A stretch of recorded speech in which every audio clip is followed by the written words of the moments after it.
San Francisco City College first for 1 semester, and then transferred over to San Francisco State.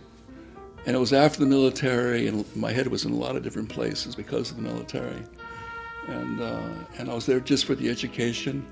Didn't give a shit about grades, things like that. San Francisco State was a great place to be because everybody went there wanted to be an art teacher, which meant there was only about 4 of us who wanted to be artists.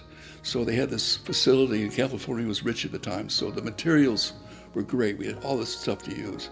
And the students who wanted to be art teachers, which was the vast majority of the students there, would go to class and they would leave. And so the 4 of us would basically just use the place, legitimately. I mean, we had all the material and tools you could possibly want. So it was really great. And I made some good friends that are still artists, just the other 4 guys, they're all still doing it. An important thing happened to me. I remember I had a studio upstairs that the school gave me, and downstairs I had a locker. I used to keep some of my paint in there.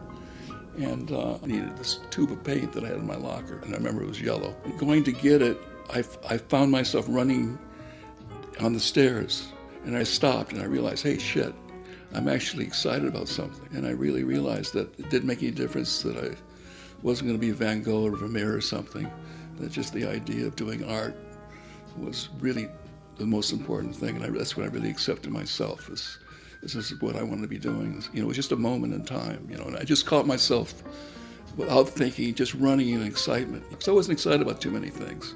Hollywood, all that stuff did not interest me. So this was the first time I really felt alive. In fact, we put on the first student strike in history of the school. They didn't even know what a student strike was, right? It was way before Berkeley. A guy named Dr. Green, who had a PhD in art. What the hell that is, a PhD in art. Anyway, he had a PhD in art. He was a bookbinder, basically. So he made us all take bookbinding before we could graduate, which was absurd. Actually, it was kind of cool to know how to do it. But the time for that to be a requirement, I didn't want any of that.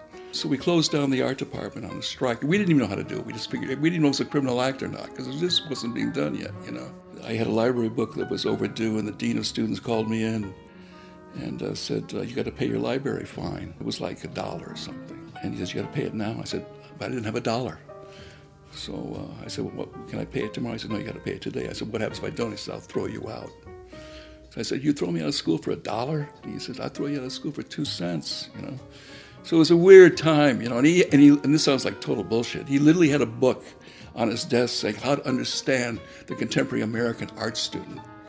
But I was really serious, and I had this wonderful young woman who taught Asian art history, and I didn't know anything about that at all. And it was incredible. And so I was very vocal in class because I was excited about the class and interested in it. So took the final exam. I didn't bother taking it because to me grades weren't important. So I take a final exam. So she calls me up at home because I was like one of her top students. And Richard, you sick? And I said, no. I said, I just don't believe in taking finals. And she says, well, you got to take it or I can't pass you, I said, it's okay, I learned so much, don't worry about it, fail me, it's no problem. So she was nice, she gave me a C.